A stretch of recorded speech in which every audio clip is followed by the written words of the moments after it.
Hi, I'm Van Hansis. Wishing you a Happy New Year. This is from Robert. She says, you've mentioned before that your first year out of school you had trouble finding work. How did you survive living in New York for a year without any steady acting jobs? Those must have been some stressful times. Yeah, they were very stressful times. I think that, I know everybody I've known, your first year out of college is one of the worst years of your life.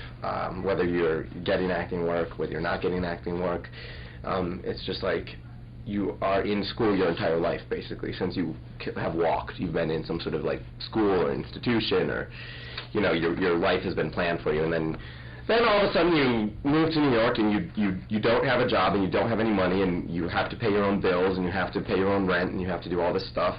So I was a waiter. I waited tables terribly.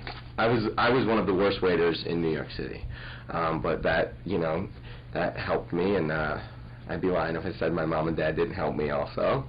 So it was a tough year, but I managed to scrap by, and I guess in the long run I've been very lucky that I only did that for a year.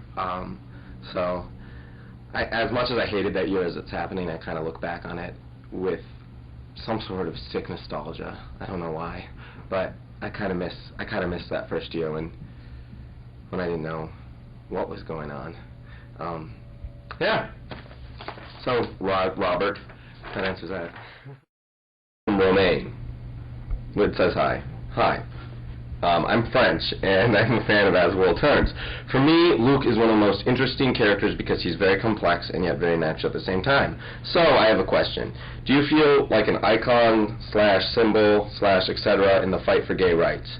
My girlfriend is such a fan of you, I'm a little jealous. Continue your work, it is very fantastic. Well, thank you, Romaine. I don't really feel like an icon or a symbol or anything. I'm glad that the work that I'm doing is helping, but I'm an actor doing a job, and I do think it's an important job, and I'm very, very, very honored that the work I'm doing is helping people and stuff like that. But I don't think to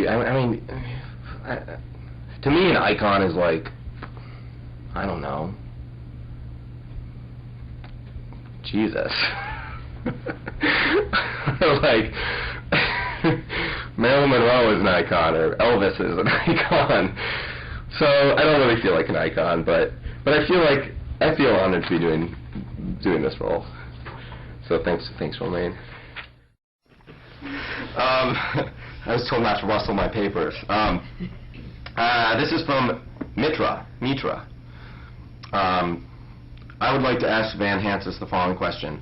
When you get a chance to watch the show, are you able to enjoy the stories like any other viewer, or does your behind-the-scenes knowledge change the experience? My behind-the-scenes knowledge of the show changes the experience because I have no idea what's happening when. Like, I'll watch the show and I'll be like, wait a minute, is this happening now, or did we tape this, or sometimes I'll watch the show and I'll not remember shooting that episode, and it's very confusing.